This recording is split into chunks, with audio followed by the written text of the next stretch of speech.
শুভ সকাল বন্ধুরা। আজ পঞ্চমী। আমার গোপুসোনা আজকে থেকে নতুন জামা পরা শুরু করে দিয়েছে। গোপুসোনার দিদা গোপুসোনাকে দুটো জামা দিয়ে গেছে।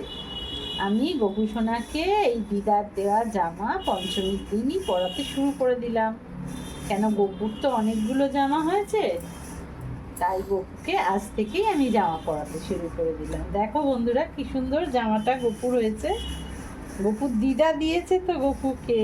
দিদার দুটো জামা, মিষ্টি সব পুজোর আগে গোপুকে দিয়ে গেছে। দেখেছো, হলটার নেক বলে একে। কি সুন্দর, অপূর্ব। দেখুন, দুর্দান্ত, কালারটাও তেমন সুন্দর, আর জামাটাও খুব সুন্দর হয়েছে। আমার কাকিমা গোপালকে দিয়েছে।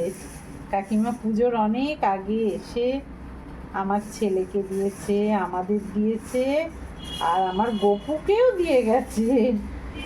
দিদার দেওয়া জামা পরে গপু কি খুশি, দেখো কি সুন্দর। এবার গয়নাগাটি পরিয়ে দেবো, তারপর দিদাকে ছবি পাঠিয়ে দেবো। দেখেছেন কি সুন্দর লাগছে গপুকে।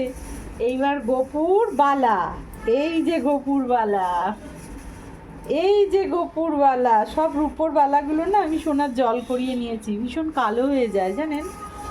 এই যে রূপোর চেন, এটাকেও সোনার জল করিয়ে নিয়েছি। এবার গপু কানে দুল পরবে।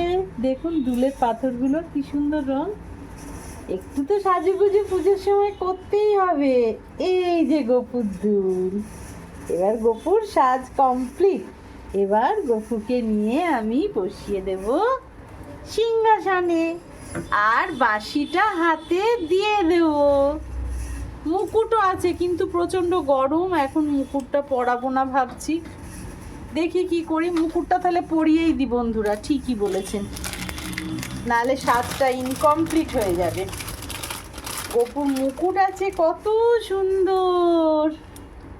এই দেখুন গপুর মুকুট। হয়ে গেল গপুর পঞ্চমীর সাজ।